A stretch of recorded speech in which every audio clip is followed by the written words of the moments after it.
You've been seeking answers from every dermatologist, doctor, and all over the internet, wondering what on earth this unbearable skin issue is. You know something's up, and you've been suffering and silenced for far too long. This podcast is going to bring awareness to the brutal reality that is topical steroid addiction and withdrawal syndrome. It will give you practical mental and physical tips to help you along your journey and provide you the strength you need to push through each day.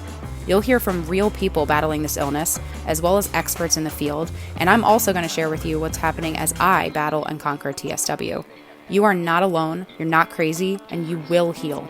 If there's one thing I know, it's that anyone going through this hell is a warrior. My name is Jennifer Powers, and I welcome you to TSW Journey to Healing. All right, I'm super excited to welcome Ceally Smith to the show. Thank you so much for taking the time out of your day and being a guest on TSW Journey to Healing.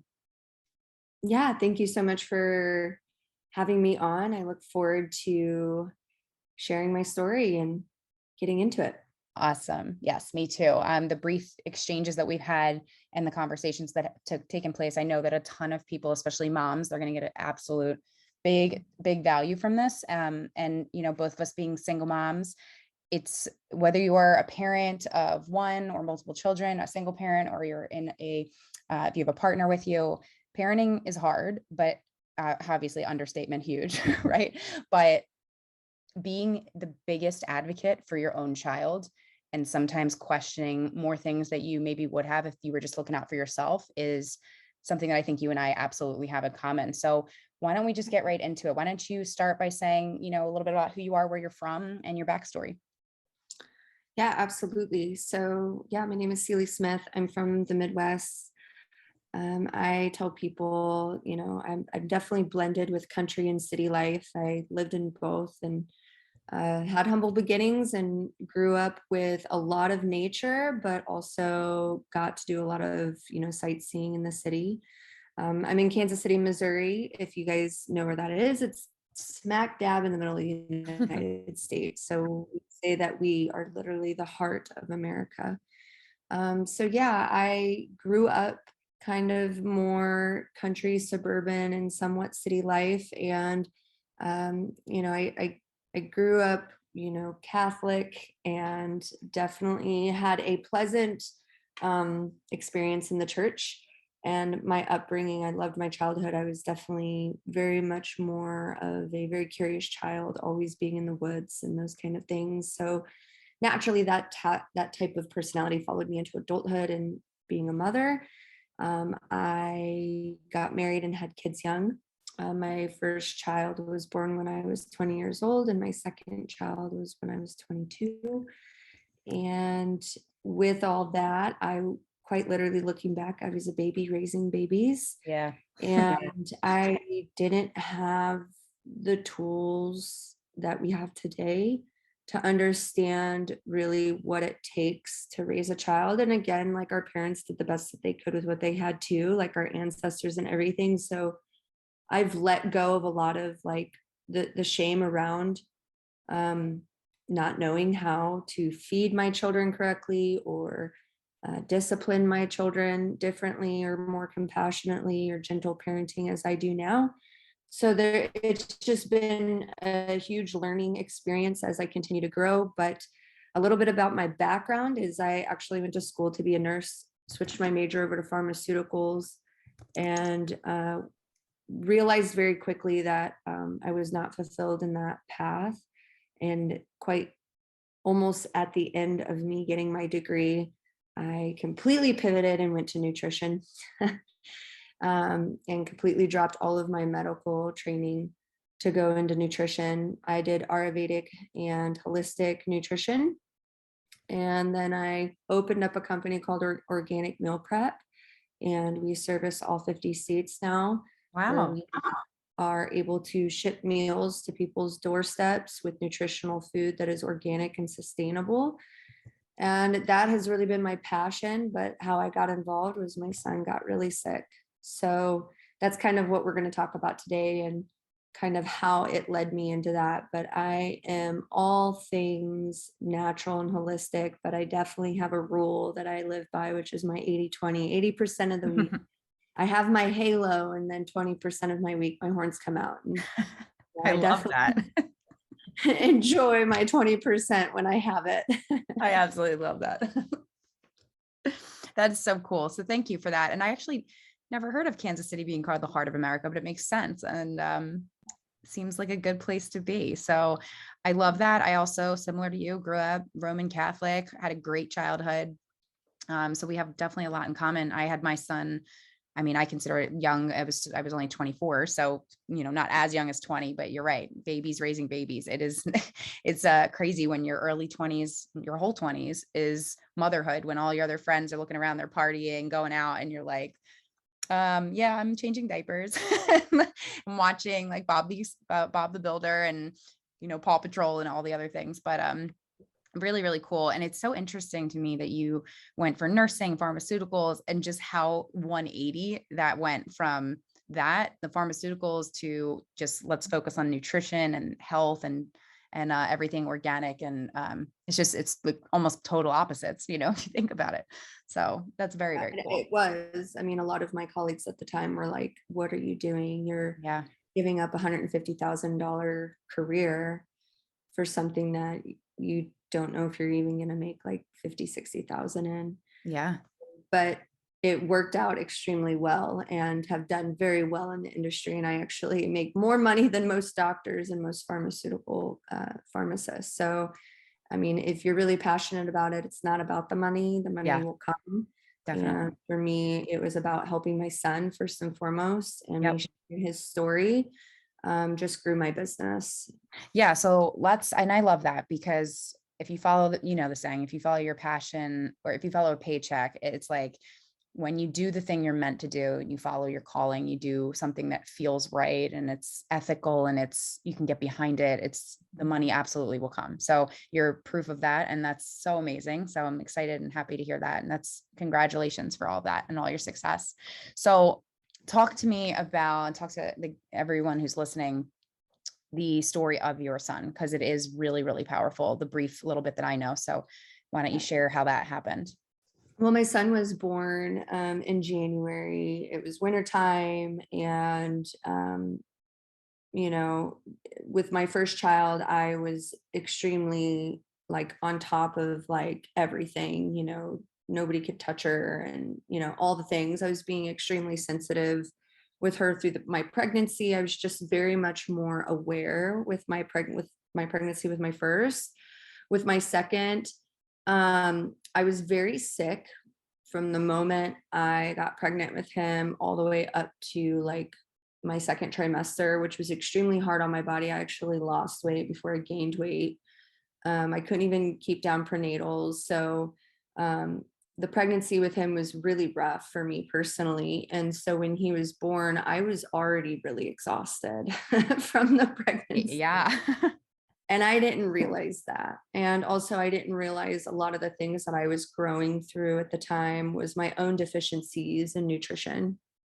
And so, just, burning both ends of the candlestick. So when he was born, I was very much not, I was aware, but I just was more like, I don't even know what the word would be, just more relaxed on a lot of things, such as vaccines and certain foods we were eating. At the time, I was still pharmacy. I was still being a pharmacy technician, still going to school, and, working, doing bartending shifts, just to make an extra, some money during the weekends. And so at the time, I was just so exhausted from working full time, being pregnant, nutrition deficiencies, that I got to this point where he was about 6 months old, that he started getting like these extremely bad rashes on his body. And at the time, the doctor, diagnosed it as eczema. But this eczema was like the backs of his hands, the backs of his knees, and in other spots, and in the backs of his hands and the backs of his knees, they were so bad, they were like oozing like clear white fluid. And it was horrible. We couldn't even run bath water without him screaming. cream, and it would go away with the steroid cream, but you would have to constantly keep the steroid cream on him for it to stay at bay. And I had a friend reach out to me that I shared my frustrations on social media that my son was suffering. And, you know, you never want to see your child be in pain. You don't want to see anybody that you love be in pain. And for me, I'm definitely a type of person, when I see somebody that I love and that I care about struggle, like I want to mitigate that as much as I can. Mhm. And that is just a part of my nature. So, you know, I was just being the very like squeaky wheel gets the grease, like on top of his doctors. And, you know, they just were like, we can just keep giving him steroid creams and we can up the steroidal like milligrams. And at this point, when my friend messaged me, she was really into holistic stuff. Definitely someone that like grew her own garden and was very like passionate about those things. And it was like, hey, I don't like, I heard your story. But I want to tell you about steroidal withdrawal. Mhm. And I'm so grateful that she did, because I would have not known otherwise. Yeah. And I really do believe that these kind of stories that get out, they do impact people that are seeking information or in struggles, that this kind of information does find them one way or another. And so thank goodness for Google. Like, we live in a time of technology where we can just type up, you know, hey, I'm having this problem, and you can just find just like a plethora of information. Well, I got it. And at that point, I was like very upset because I am making it worse. I'm making it worse. Yeah. And so I ran back to the doctors and I was like, I'm not giving this to him anymore. And I started just doing more research, more than the FBI, honestly. And that's actually how I got on the path of holistic medicine. And I'm definitely not the type of person that will sit here and tell you that I am all for just 100% all natural. I'm grateful for antibiotics when we need them. Mhm. I definitely believe in a balance of Western and Eastern medicine practices.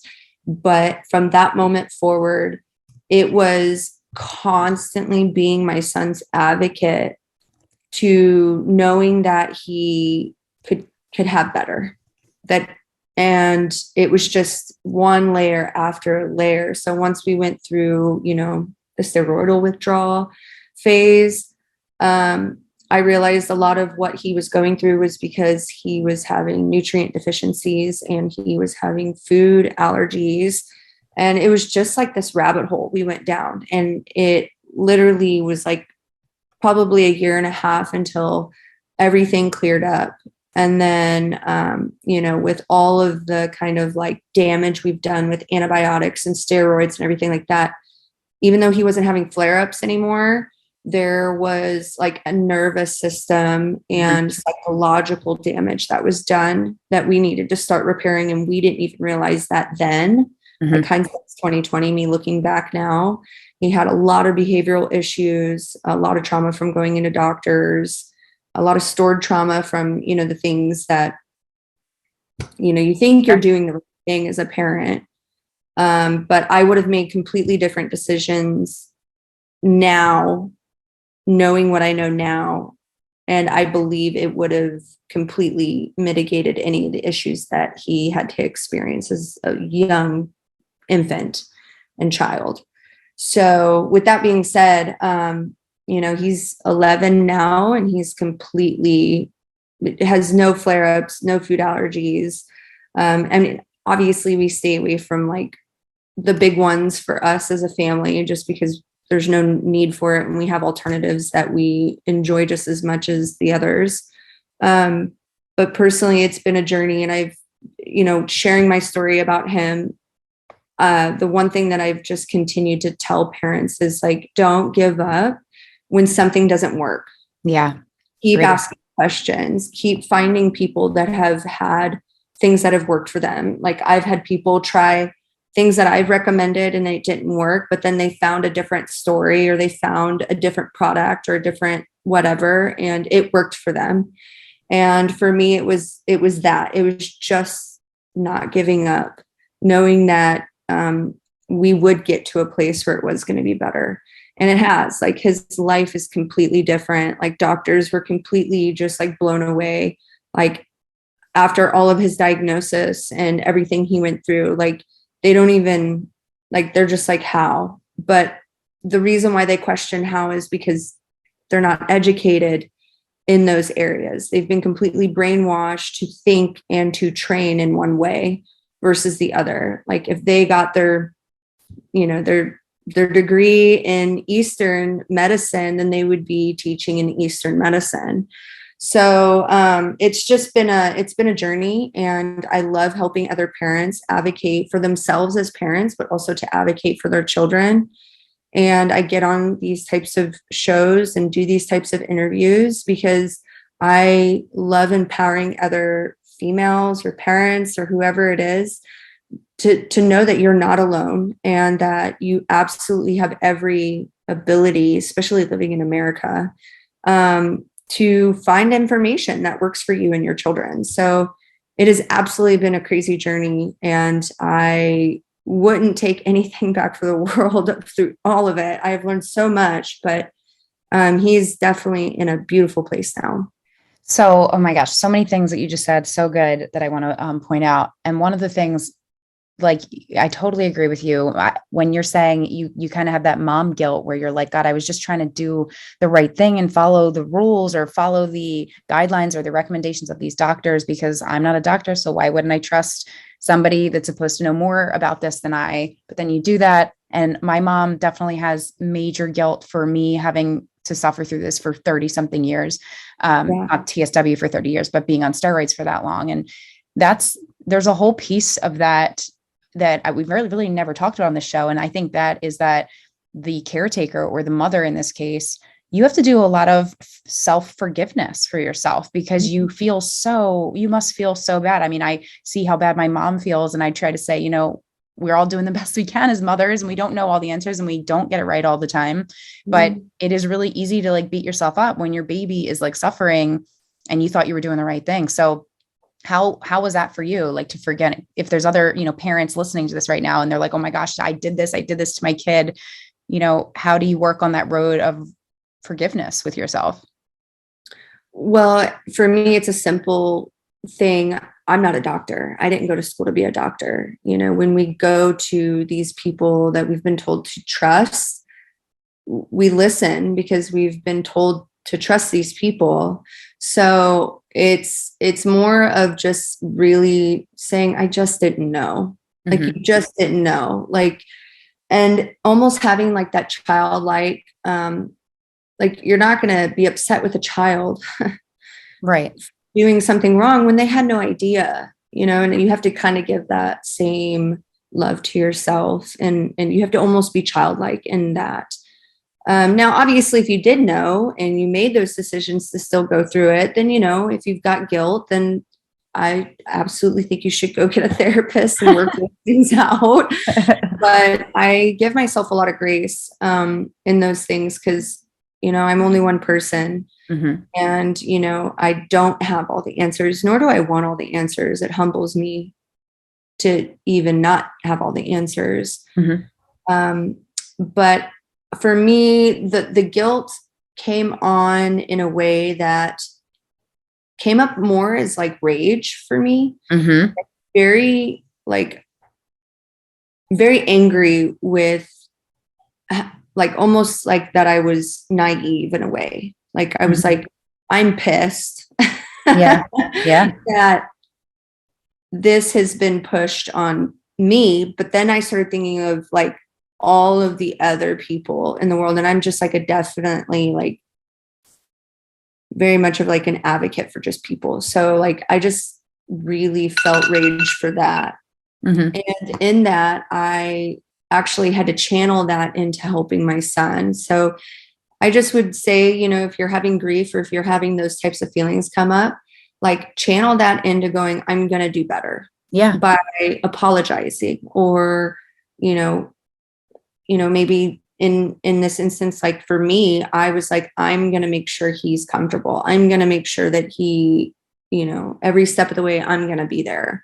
and making sure his healing process is as good as I can make it. Because I mean, the healing part is so much harder almost, because the withdrawal part is extreme. I mean, as you know, and that was like, for me, I was like, I want to make this as comfortable for him, and really sticking through that. You know, he won't ever know really the extent of what he went through, because he was so young, and I don't really think he'll have memory of it.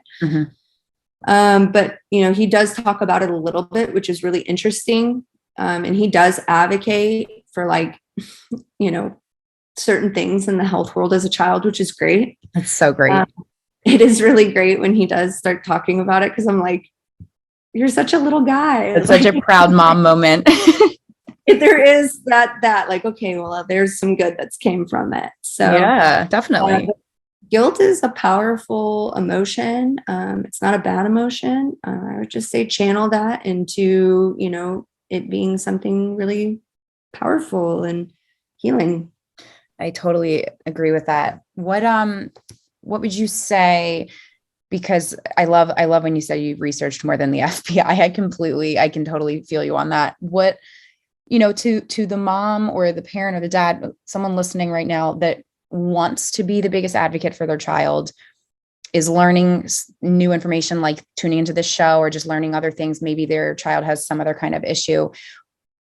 It's very easy to feel like, I don't know, like very overwhelmed, right? So you go from wanting to find all the answers and investigate and do all the digging and finding all the dirt, to then it consuming you, and you like losing sight of yourself or your work or your relationship or, you know, whatever. So what would you, I guess, say, or what advice or maybe would you give to a mom or a parent who, like, I want to do this for my child. Maybe I have multiple children. I want to do that, but it just seems like, gosh, it's like so overwhelming to me. There's so much work involved in doing that.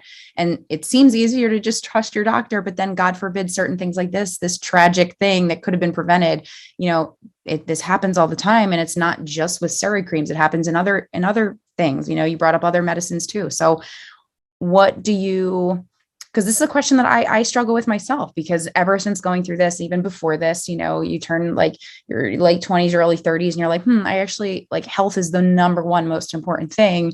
How can I know the best things to put in and on my own body, and then also my child?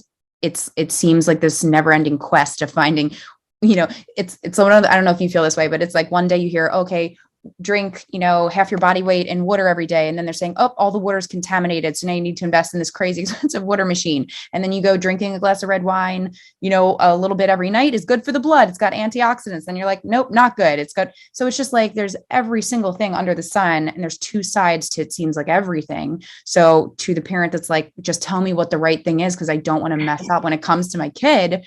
What do you have to say? Yeah. Like, so I actually get this question a lot, because people are like, well, how do you just know? Right. Well, you never really know. Like, my grandma talks about this story about when they thought cigarettes were healthy for you. Yeah.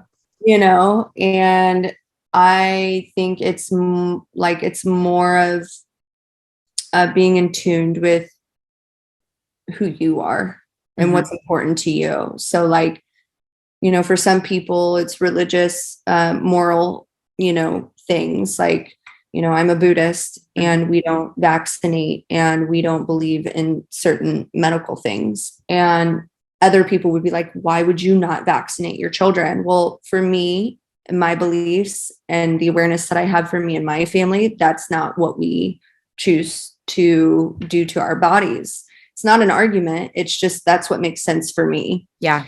It's same all over in cultural. Like, I've traveled the world, and, you know, the cultural, like, ideology of a lot of things that I've learned through all of that has been like really eye-opening, that you have to have these daily check-ins with yourself. Is it really important for you to go through all this trouble, to do all this research, to go down the rabbit hole, to really have to go through steroidal withdrawal?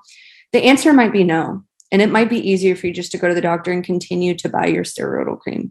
You have to want it so badly. But it's just not a second thought to go do the work.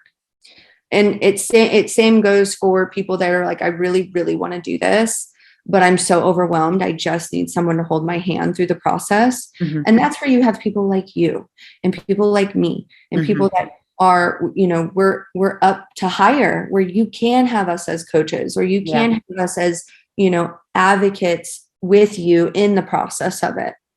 So for me, I didn't have that choice. I didn't have people to like coach me through the process. Yeah. We live in such a technology like era that I feel like it has made things so much more easier for people. I think when people get into that stage of like fear, it's because they don't trust themselves in some deeper way. And it's like they're not worthy of being healed, or, you know, they're almost like projecting onto their child that their child's not worthy to be healed. That gets into like layers of psychology, right? But at the end of it, you have to want it. Like, that's just the simple answer to it. Like, That's how bad do you really want it? That's like, so there's a tough true. love mama coming out of me. Like, do you really want it? And then people are like, yeah, I do. And I'm like, all right, I'll take my hand. Let's go. And they're like, okay.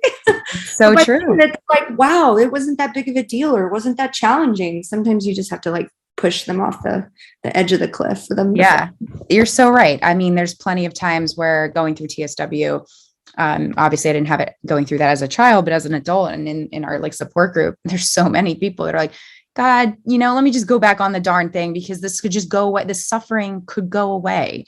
But then does it really, or is it just going to get worse and worse and worse? Like, you just don't, you know, you got to rip that Band-Aid and make that decision. But you're absolutely right. Like, and there's no shame in anyone like listening to this. There are plenty of people that tried to go through TSW and they went back on steroids because it was so hard. And there's nothing wrong with you if that's you listening who did that. It's, you have to do what's best for you. And that is, there is no one size fits all, and there's no right answer for every single one of us. So yeah, completely agree with you. I was curious about, you know, your son was young, went through it, is past it now. As what do you think, what was the hardest thing for you to, I mean, there's so many side effects, so many symptoms, so many things that we go through, the oozing skin, the scratching, the red inflamed skin, like there's a million and one things, but what was the hardest thing for you to see him go through? The behavioral part of it. Okay. Which isn't talked about a lot in it. No. Because it affects the mental wellness of the person. Because he didn't understand what he was going through. So how he communicated that was through behavior, through being nonverbal, through hitting, through tantrums, through getting it out, like in rage, like almost mirroring how I was feeling towards the doctors and the medicine. Yeah. So that was the hardest, because he's such a sweet kid, like any sweet baby, like anybody that meets this boy, they're like instantly in love with my son. Like, I know I'm biased. He's got these big, beautiful blue eyes, and he's just very, very sweet and very tender, and like very much just captures people with his essence. That when you would see him in these fits, people would be like, what is going on? This is not him. And it wasn't. It was the pain that he's endured through withdrawals, through the symptoms, the negative symptoms that have like caused his physical body trauma.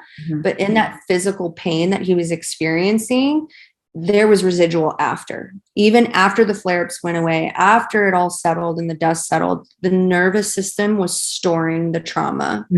So the behavioral and actually the side effects long term was actually the hardest for me. And because it lasted, I mean, we're still having residual effects, even though he's 11 and he doesn't have flare-ups, like he still has residual in his nervous system that we're still trying to heal. So like, for instance, like he still like talks about how he doesn't understand why he doesn't have control over his emotions. And I understand that that's a very underlining issue of the trauma that he endured as an infant, you know, with the things that he experienced in the doctor's office. And, you know, I could definitely get into it, but I have learned that sharing those kind of stories only puts more fear in the world. And I don't want to do that. But what he endured and what I consented to him to endure, because I thought I was being a good parent at the time, just has been residual in where he's at now. He is in an amazing place now, but we still have things that come up that we still have to address with love, with compassion, with understanding, and continue to build on the foundation of healing. I mean, he will live with those side effects, but the symptoms are getting less and less as we continue to work on them.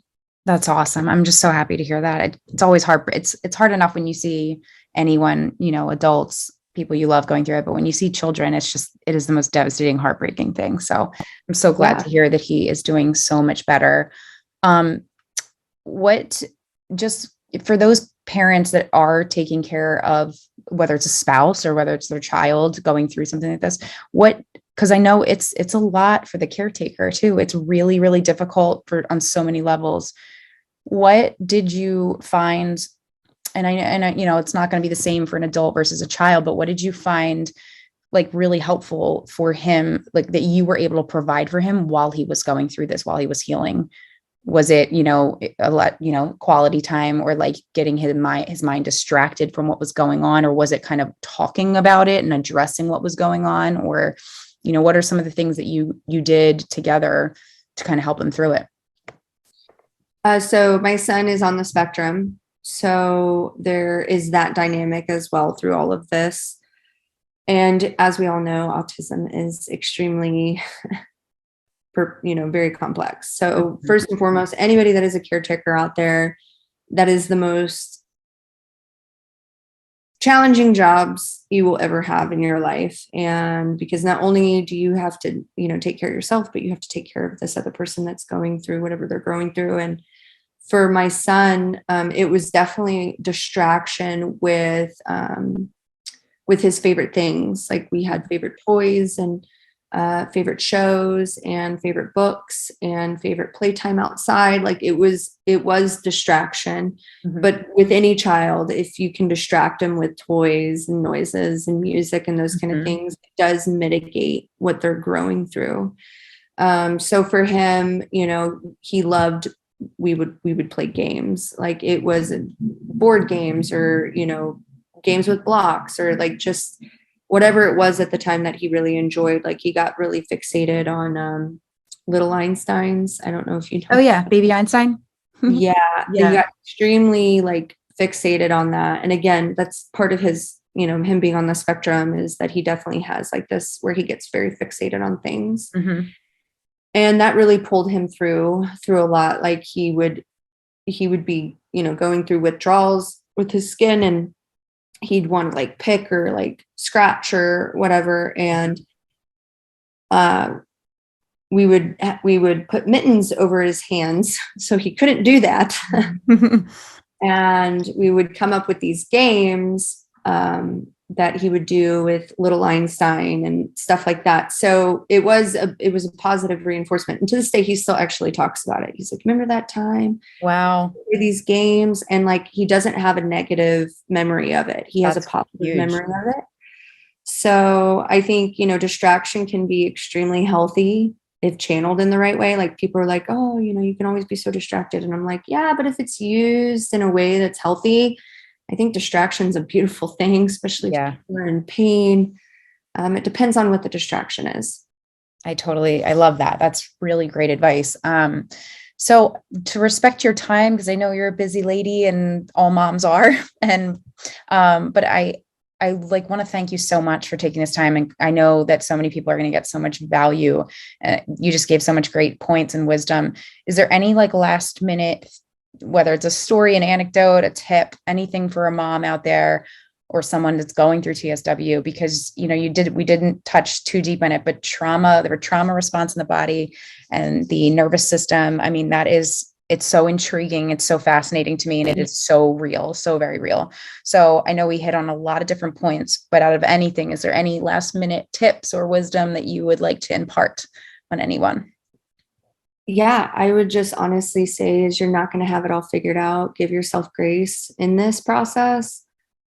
because you're not going to have all the answers. It is a journey. So every step forward or 10 steps back or wherever you're at, just know if you have a goal, don't throw the baby out with the bathwater if it doesn't work the first time. Just when you're ready, get back up, fill up the bathwater, do whatever you've got to do. But just know that you don't have to give up because something didn't work. And that is my biggest advice through this type of healing, is that there's so many layers to it that you can get very carried away, going in all of the directions, but just focus on, the most important parts of your healing journey. And those other things will come up when they're ready to come up. So yeah, that's would be my biggest advice. That was so, so good. Ceally, thank you so very much. I am so happy that your son is doing well and your family seems to be doing great. So keep in touch with me and keep us posted. And I hope everything continues to stay going smoothly. And you were just such an awesome guest. I really appreciate you being on. Yeah, I appreciate it, Jennifer, for the opportunity. And thank you for continuing to put these on so people can get answers. Definitely. This is what it's all about, spreading that awareness, right? I agree. Awesome. Well, thank you so much. And I hope you have a great day. Yeah, you too. Bye-bye. Bye. Thanks for listening. Please remember to subscribe and leave feedback. With your help, we can spread awareness together. So please share the show with anyone you know who may be struggling with a medical condition and using steroids to treat it. And be sure to check out the blog for helpful resources to aid you along your TSW journey at tswjourneytohealing.com.